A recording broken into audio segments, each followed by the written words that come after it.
છો એ હું જોઈ લઈશ. મન વિના જો લાગણી જોડાય ને તો એને પ્રીતિ કેમ કહેવાય?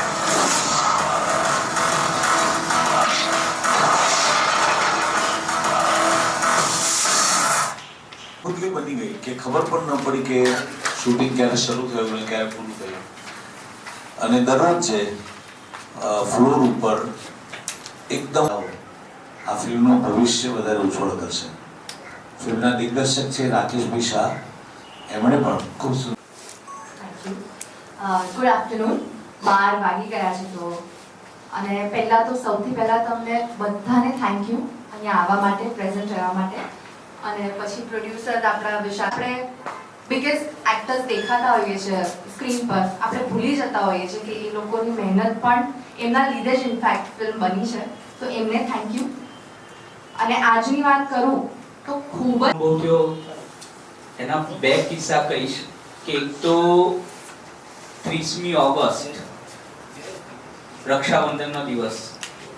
એ દિવસે અમે વિચાર્યું કે આપણે રજા રાખીએ કારણ કે મોટો તહેવાર છે, પણ કન્ટિન્યુ શૂટ હોવાને કારણે મેં મારા ક્રૂ કાસ્ટથી લઈ નીચે આપણે જે ડાયરેક્ટર જેટલા પણ આપણી. અને બીજો ઇન્સિડન્સ છે અમારું સોંગ. 24 અવર્સ બધાએ કામ કર્યું. સવારે 5:30 થી બીજા દિવસ સવારે 5:30 સુધી કોન્સ્ટન્ટ સોંગ માટે શૂટ ચાલુ રહ્યું. અને કોઈને એવું નહીં કે ભાઈ ચલો આપણે 2 કલાક આરામ.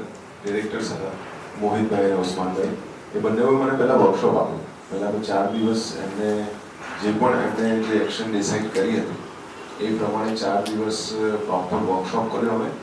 અને એના પછી હવે ફ્લો પર ગયા. એ લોકોએ બહુ જ મહેનત કરી કેમ કે મેં પહેલાં એક્શન કરેલી નહીં. અને પહેલાં એક નાનકડી એક્શન કરી હોય આપણે પ્રેમ પ્રકરણ ફિલ્મમાં મેં કરી હતી એક નાનકડી એક્શન, પણ આ ફૂલ ફ્લેજડ એક્શન ફર્સ્ટ ટાઈમ હતી. અને action is all about kind of બહુ ટેકનિકલ હોય અને તમારી સ્ટ્રેન્થ હિન્દી. અને જ્યારે મને ખ્યાલ આવ્યો કે જાવેદ સરે સોંગ ગાયું છે એ જ અમારા માટે મોટી વાત હતી. મને અને કથાને જ્યારે સોંગ સાંભળવા મળ્યું, બહુ સુધિંગ, બહુ જ લવેબલ એમનો વોઇસ અને સોંગ પણ એટલું સરસ લખાયેલું છે.